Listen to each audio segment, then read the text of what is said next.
All right, cool. What are you doing this time? Well, Gary. All right, cool. What are you doing this time? Well, Gary, we're out here on the playa, home dog, and we are about ready to slice off a piece of that gnarly tube. What's a playa? It's a place where you do a little bit of water grindage. Oh, hey, okay. Yeah. Out here with the earth dust between our toes and the angry circle peering down from the above place. Yeah. Big Mama Blue is throwing up some all-purpose white. Yep. Up onto the sky canvas. Yep. And if we get some boards, we can really sandpipe it up. Yeah, we can sandpipe it up. We can ride some backward bikes. Over here, up and down. But I'm mostly interested, Gary, in slicing off a bit of that gnarly tube. And inside that tube, we're going to see which of the light buttons we're going to be conversing about on this here cast pod. Okay, yeah, I would like to slice some tube. I would like to grind some foam. Okay, well, let's grind that foam and slice that tube and TNC surf design. The fuck.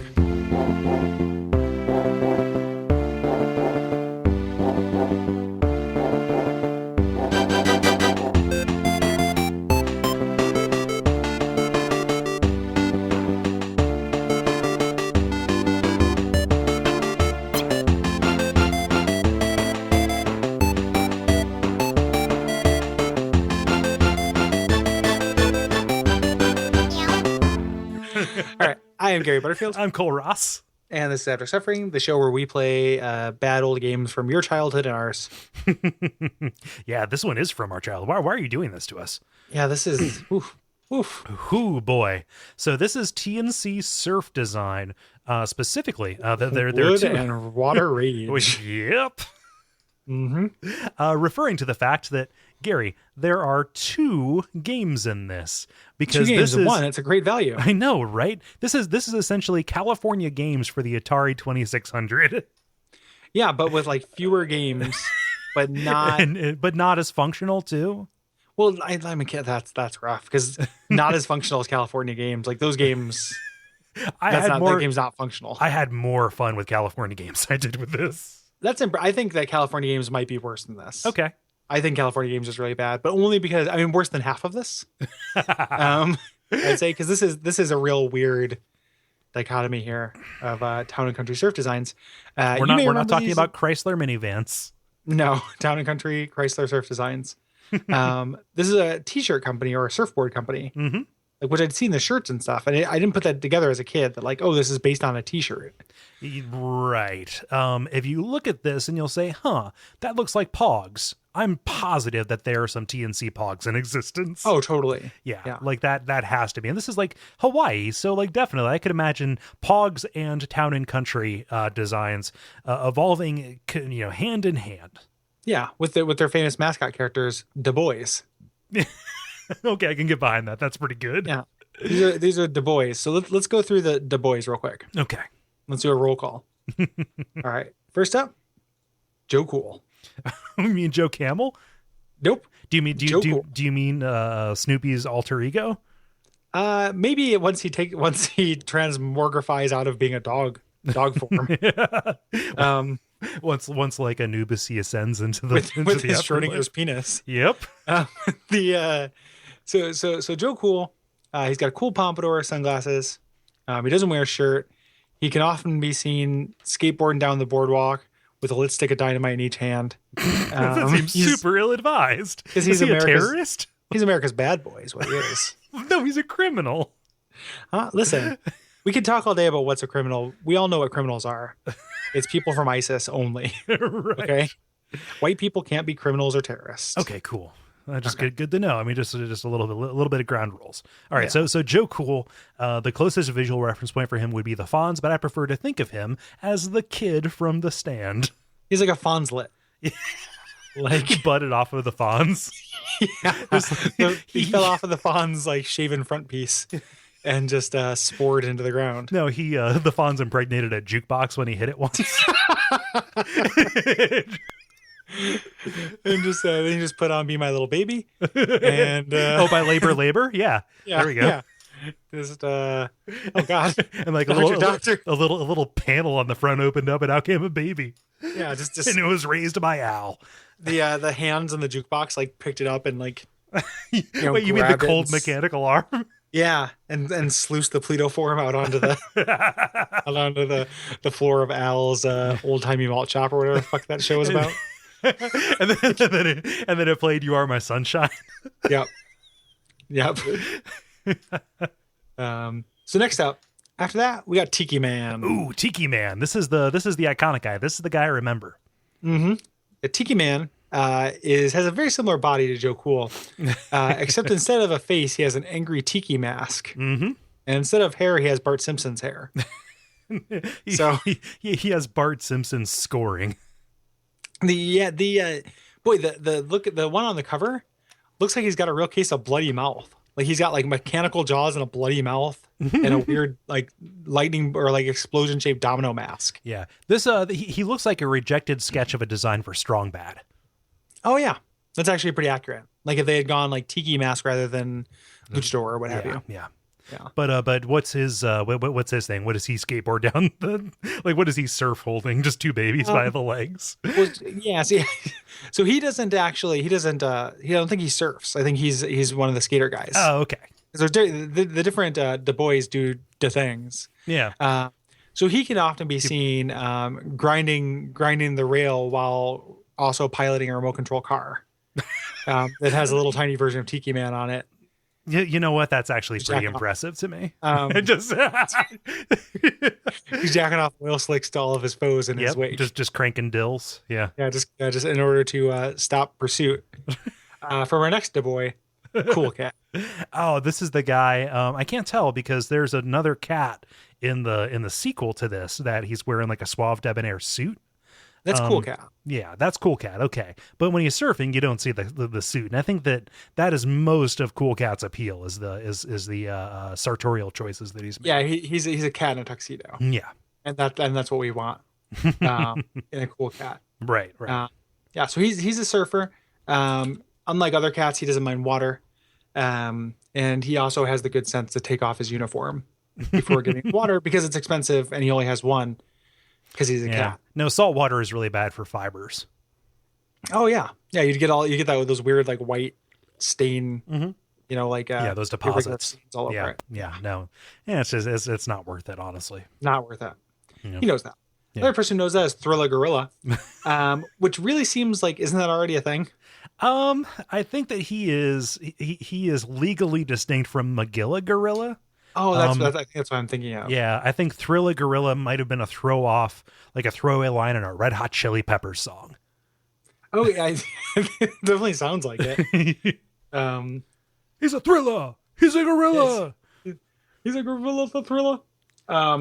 Boy, if you Google image search Thrilla Gorilla, you get a lot of scenes from the sequel to this that had cutscenes.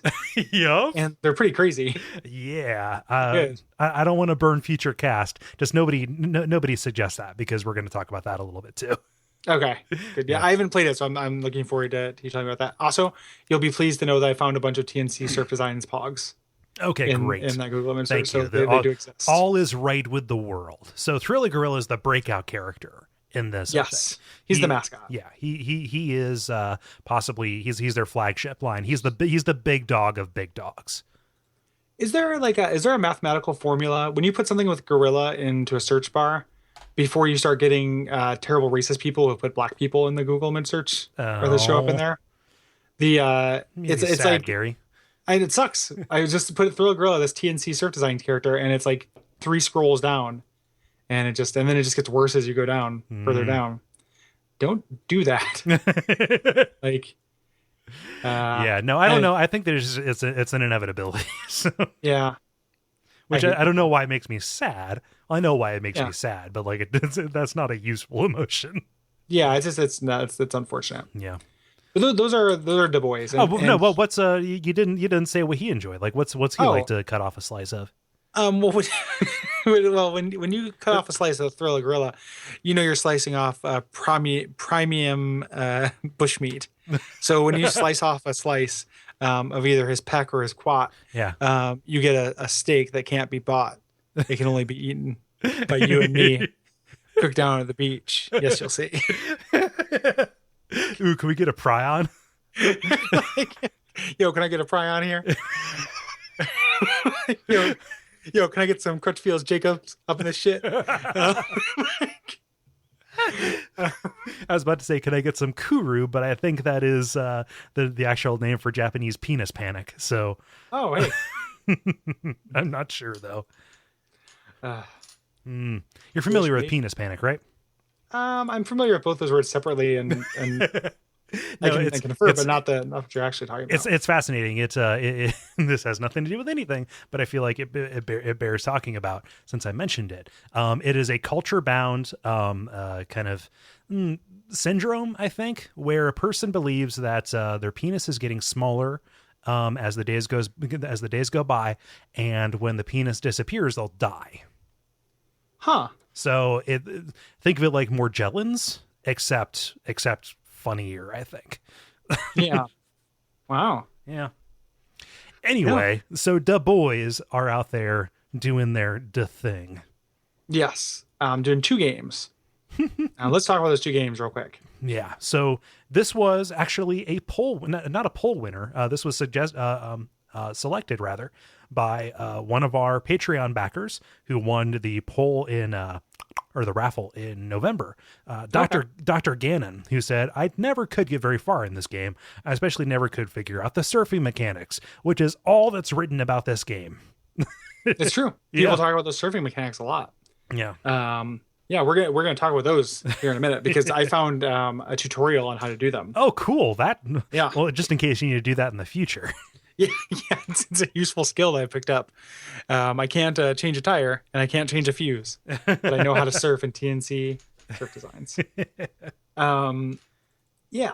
So there's 2 games. There's skateboarding, which is like, how do you describe the skateboarding? That's the wood. It's definitely the wood. Mm-hmm. It's like a boring obstacle course, right? On a timer. There's a little bit more depth to this than it looks initially. At first, I thought whenever you jumped, you didn't jump with your skateboard. Exactly. But you can. Did you figure out how to do it? You have to hold back. Hold back, you grab your skateboard. Yeah. Yeah, which normally acts as your brake, which makes sense. And once I figured that out, this part kind of stopped being complete bullshit. Yeah, it's not too bad. But they teach you that. Like, so there are a couple of like opportunities to use this. Like there's a ramp over a pit that if you don't hold onto your board, it'll drop. And I was like, okay, well that sucks that it's instant death. But eventually about 1/3 of the way through the first stage, there's just a row of barrels that you can't jump over unless you bring your board with you. Yeah. So kind of trial by fire. Like you have to figure it out. Yeah. But once I figured that out, I was like, oh, this is actually like, I don't know, like engaging me a little bit. It's not too bad. Yeah. Like it's not great, but it's I played way worse. It's not too bad. The reason why this game has the bad reputation it does is because of the surfing section. Because the surfing section is really confusing. Yeah. Really, really confusing. It's about surfing. Okay, cool. Check. I'm just going down my notes here as you say this. You fall down a lot. Like you're being chased by a giant wave. You can't hit the back wall or the bottom wall. And you're constantly being drawn downwards. You can't go all the way into the gnarly tube. You have to ride the all-purpose white at the edge of it. Get on the foam. Yeah. And spray your dome. Right. But the trick is that the buttons don't seem like they do anything. But they totally do. They change your physics. And pressing A is lean forward, which allows you to move forward, which is the one thing that's missing, that like literal generations of kids hate this game because of that. Right. Like it's not good without it, but like I watched the tutorial video and then I played it again. I'm like, oh, okay. Like I actually got some points and did okay. And it's not that bad either. Like it's pretty bad, but not as bad as it is when it literally seems like an arbitrary death trap, as soon as you touch it. Yeah. And so this is one where I benefited from reading the manual. Like I played it, just at first glance to get that good old fashioned ignorant, abject suffering approach. But then I went into it and that's where I figured out the skateboard jump. And then that's where I figured out what the face buttons did for this. And it was still really bad. Yeah. It's, I don't know if it's like too technical. It's not too technical. It still feels really like the controls are still not very good. It still feels really imprecise. But like it's like not technical enough or something. By the numbers, it kind of works because it's grading you by the stuff you do. So every second that you're on there, you get 100 points. That doubles if you're surfing near the all-purpose white. Just like risking being sucked into the gnarly tube and being spit onto the earth powder. But you get like trick points for turning around. So you have to do that and also avoid the gorilla man in the inner tube, and also the death gull that drops down from above. Save me, gorilla man. Yes. So it's just this tension between being drawn back and down and trying to stay forward, but having to turn back every once in a while. Yeah. And this wave is crashing into a pier, which I totally wouldn't want to do that. I think that there are a lot of that's appeared in a lot of obituaries. Wave crashed into a pier. Yeah. It seems like, because prior to the review thing that I read was saying how the strategy before anyone figured out how to do this was literally just try not to die until you get to the pier. And then you just get 1,000 points every time. Yeah, and that's how you do high scores. But there's actually more to it, weirdly enough. A lot more to it. Like if you look at the message board, there's this sad figure. I'm so happy that you picked this too. Well, I don't know if I picked the same one, but I hope I did. Well, there's one thing where it's a Tanru Nomad who created his post. Anyone else part of the 999,999 club? Where he says, feels great to have maxed this out 6 years ago. No responses. And then somebody out there, this guy named Pikio, was like, hey, I figured out the surfing thing. I got the high score. I'm going to make a FAQ. He never did. Nope. But Scumbag on there says, I'm in favor of Pikio making a FAQ. First thing. Because I keep getting crushed. It's a total bummer, dudes. I mean it. Bump. Seriously. Chest jerk, who wrote one of the facts for this, wrote, teach me, please. So like this Pikio guy is like this little tiny fief lord, fiefdom on this game facts thing where he could just go here and clean house. Oh, if he wanted to. He's keeping them waiting. Like, yeah, he's teasing them. Yeah, he's edging these guys with surf tricks. Oh, he's edging their all-purpose white. Yeah. Huh. Yeah. That's So I spray all day. Yeah, I got the I saw the Pikio one, but the Tanru Nomad feels great to max this one out. Like, what game? Like which the skateboard? Yeah, or both of it. Like he's just like he got to where the score would roll over. Like it literally can't go higher. He got to the kill screen of TNC. Yeah, weird. Super strange. Yeah, super goddamn strange. Did you have any experience with this before? Yeah. Okay. Yeah, this I feel like this came with Nintendo's. It didn't, but like I just felt like every time I was in a house with a Nintendo, they would have this or California games or winter games. Yeah. And they were just like, oh, it's those 3 unplayable Nightmare minigame collections that like you can't actually play. Yeah, this definitely. I wonder if it came with like a peripheral or a controller, actually, because I saw it too. A friend of the family that we knew through the church, we would go over to their house for like summer holidays, and because I'm an indoor boy, we'd go inside, and I saw this, and I saw the Tiki guy. And I was like, oh, this was kind of fun. And nope, it wasn't. Like we just played it out of frustration, like especially the surfing one, because surfing seemed cooler than skateboarding because of the time that it was. If you could, I can imagine like a house party where like everybody drinks a bunch of beers and then it becomes kind of a party game just to see how far you can get in the surfing. Mm-hmm. And that would be kind of fun, just pass the controller. Oh, but like don't explain it to anybody, see if anybody organically finds out. Yeah, to see who can get, and you kind of will get some points on accident sometimes when you're just kind of fucking around. And I can see that being kind of fun drunk. Mm-hmm. I imagine you weren't that drunk. No. This was like 4 p.m. today. Yeah. The or when you were playing as a kid. Nope. I imagine. Yeah. Well, unless I was getting cranky, I just wanted to be. To put a little whiskey in your milk. Yep. We called it Cole's brown water. Yeah. Didn't like that. But so just I saw this, and this was kind of like in the little Nemo camp of games that I played when I was really young that I didn't recognize until I played it for the show. Yeah. But it should be noted, we play Little Nemo for Watch Out for Fireballs. Yes. The show where we play games are good. Right. So I am not besmirching a good game by mentioning it here. Good. Yeah. Let the words of Little Nemo never pass your lips again. Never within the confines of this program. Yes. But Yeah, and I don't. Was there anything else you know? Did you find anything else in Not your really. internet No, diggings? you picked up my you picked up The my message. slice. Yeah, so Yeah. that's all. I went in, so they developed the mythos a little bit for the squeakquel to this. Yeah, well, tell me about the squeakquel because the screenshots look amazing. You fight dinosaurs at one point. Yeah. So So it's definitely more of a game, and it is presented as a like an extreme sports platformer. Okay. And each level kind of has its own little thing. I couldn't get past the first level because you're a gorilla careening through the jungle. And okay, instead of having levels, they have insane terrain. This whole manual is basically a menu at a Guy Fieri restaurant. okay, I like that. Yeah, but you're moving way too quick, and I couldn't figure out the controls in time not to like crash into a snake.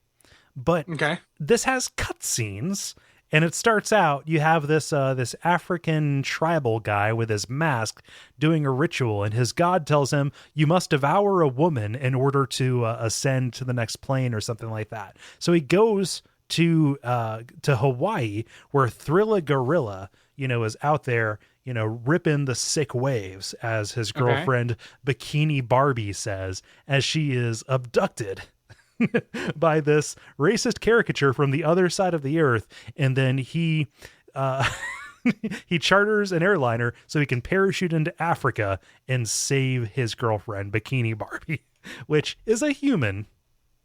I don't wish that anthropomorphized animal characters like there's so a lot of people will talk about how bad it is for animals or people to have sex with animals. Like we can all agree with that, right? Yeah.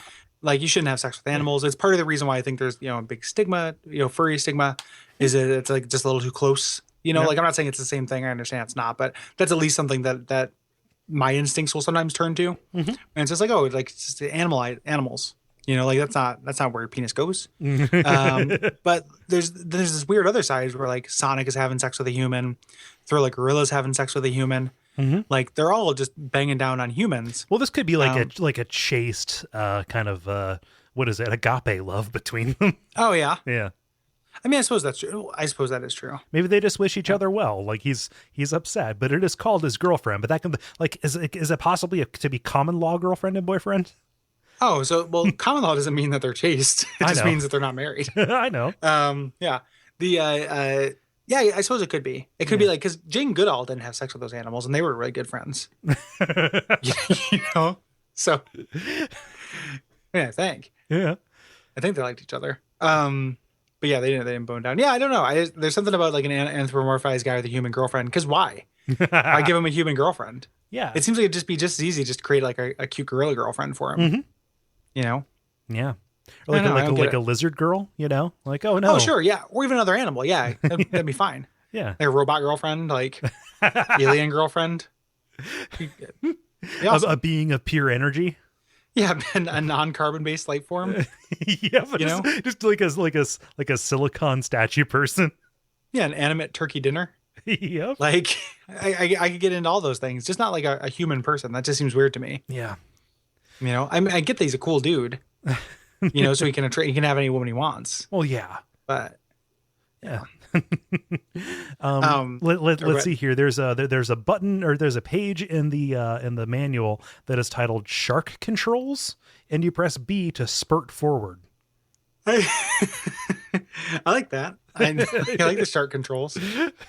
Can't control a shark. No, it's a force of nature. You can't own a horse, and you can't control a shark, except in Jaws: The Revenge, or sorry, You Jaws can bring the a video shark game. to water, but you can't make him spurt forward. Well, he has to, or else he'll die.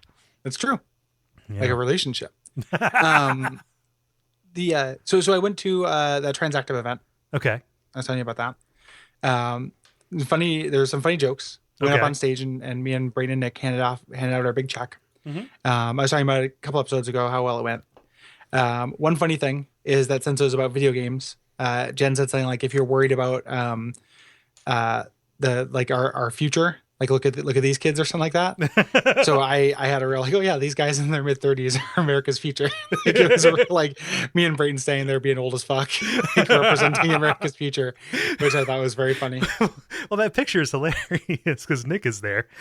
Yeah. So it looks like we brought our son. Yeah. Gary and Brayton and their son Nick. So that was really funny, and it was really great. These kids. So, yeah, like if you're worried about the future, these kids have you covered. It's like there's this a scene in Community, not to be talked about a TV show guy, but it's really pulled off.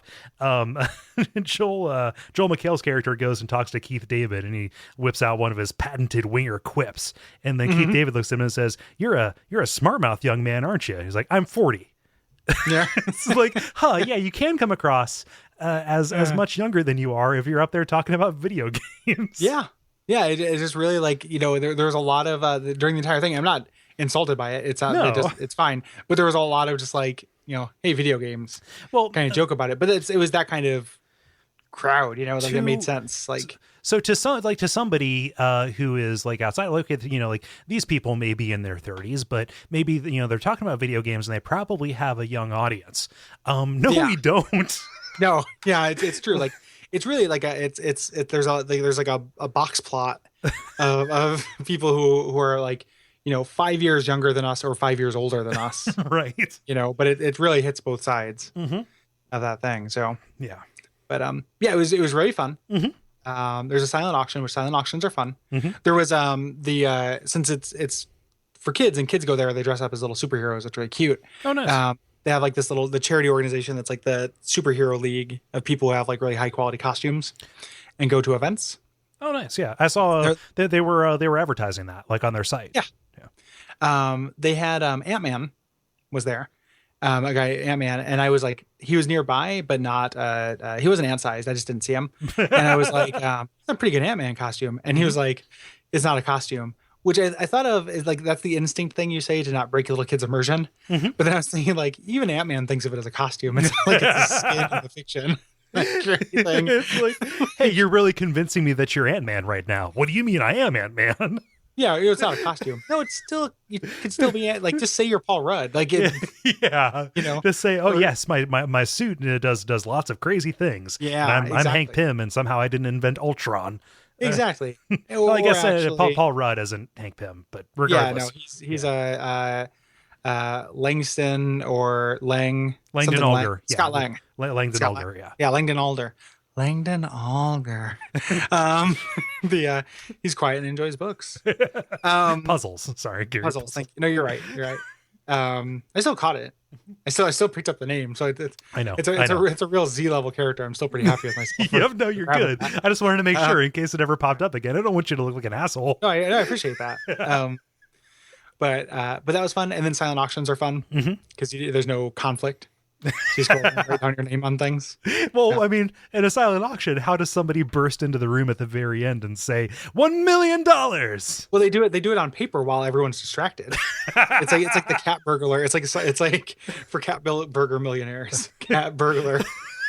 Cat burger millionaires. Like when I opened Feline Crunch sandwich wrappers, I thought that I would never make $20, but here I am 15 years later, $20,000. The first cat burger millionaire. That's our slogan. Yes, you're eating cat. Comma, we know it's sad. It's real cat. Comma, actual cat.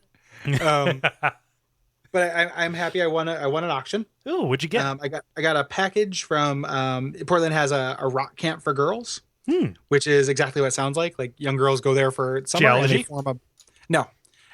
form a band, and somebody comes and teaches them how to write songs, and they write songs and do a battle of the bands, learn how to play instruments and stuff. Super cool. So they put together a little tote bag, which ended up having the complete La Tigra discography, which is great. Nice. That band's good. And then a couple of books and a bunch of stickers and stuff. A couple of t-shirts that guess whether they fit me. And then a gift certificate to In Other Words, which I had to figure out what to do because as much as I identify as a feminist, I don't know what book to buy in a feminist bookstore. Oh, yeah. but super cool. And it comes in an attractive tote. And it's fun to win an auction. That's great. Yeah, it was really great. And I wish I could have been there. Like that. Like that's one of the times when it just like geography sucks. It's one of the things. The way to make it happen for you to be there for it would be to do the stream like closer right to before when it. Yeah. Like it's not like having you fly out for it would be counterproductive. Like any money you spend on a plane, it's like, well, that money should probably go to exactly. Yeah, it is. Or just to expenses rather than just like having you there. But we could probably make that happen if we wanted to. Yeah. It's really cool. Second most. I was joking with Brayton about finding out how much OHSU gave, so we can crush them. Set our goal to that and be like, hey, these assholes. Yeah, this major science medical university. And then I was thinking about how if we can't make more money than them, how can we make them make less money? There's a problem with that logic that.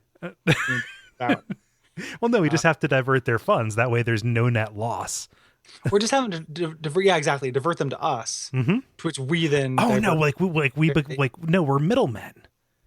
Oh, okay. Yeah, no, and then only PayPal benefits from. Oh shit. I see. Fuck, Gary, this is hard. Yeah, exactly. I mean, we had to figure out a way to do it, but like, I would like to crush them. So did you like go and just kind of like passive aggressively knock into one of their drinks, like, oh no, your shirt, and then just run away? There was like one lady there who was the representative, and she cried a bunch, so I didn't want to spill anything on her. Oh no, because she was already weeping. That's a problem. I think, Gary, I think that's kind of a smokescreen. I think that's somebody. Her crocodile tears. Yeah, no, I think that she's genuine, but I think that I don't know. She still deserves to get spilled. Yeah, something seems off. Yeah. Well, I can do a standard misery swab and see if the tears are actually misery tears or if they're just like like somebody she's got like an ocular implant where someone's just feeding in the name of her dead pets to keep her crying so she doesn't get juice spilled on her. Yep. Like, man, Gary, charity is a very complicated game. Super complicated, especially when you want to be the most charitable and the best charitable. I know, right? It's barely even us too. Like it's all of our listeners. Yeah. So like we're getting super competitive and proud about this thing that hundreds of people did. Yeah.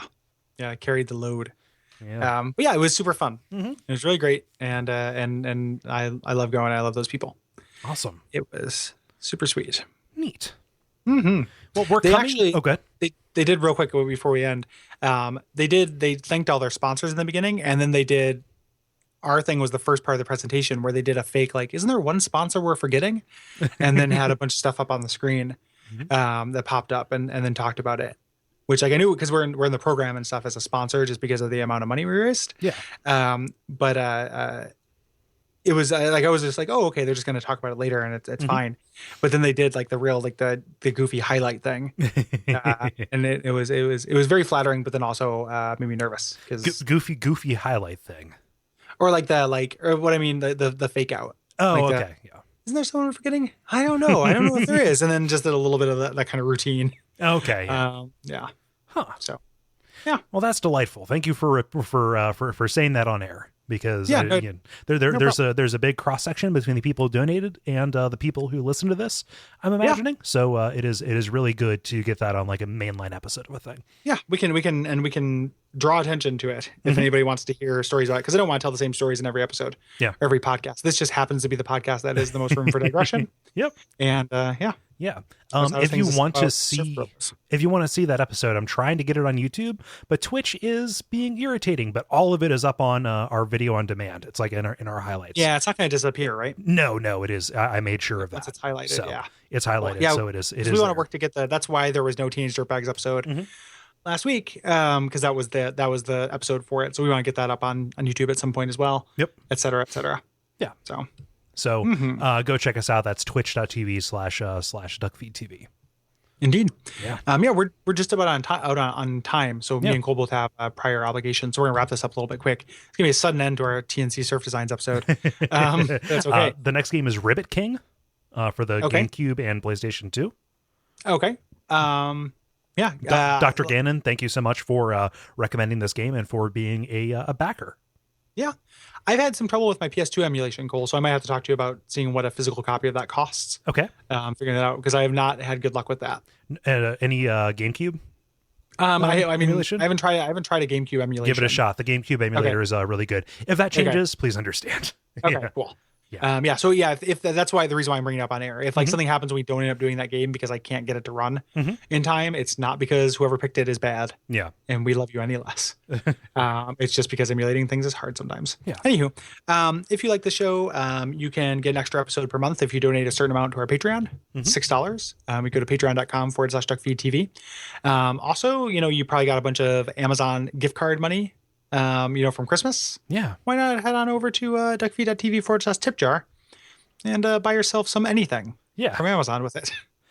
So, ooh, Gary, I looked on Amazon for Ribbit King, and search result number 4 for that is what appears to be some kind of personal massager sex toy. Great. Yep. Sign me up. I'll review it. It's a ribbit massager as opposed to, I guess, the rabbit. Yeah. Huh. It's got more ribs. I'll review anything. Exquisite suffering. Oh yeah. Yeah, but this is the first episode to air after Christmas. If you are celebrating that, then Merry Christmas. If you are not, and you are just kind of being around, please be safe, because this is a dangerous time of year. Yeah, just have had a happy winter. Yes. And until next time, what should they do, Cole? Who is Zoogorilla? Zurilla? I didn't. Yeah, that's no good. Yeah. You put me on the spot, and I've got to go do another show. I've got to do another 2 hours. So I understand. So it's quite all right. It's okay. You can make it up to us in a couple weeks. Okay. All right. Umbasa. Umbasa.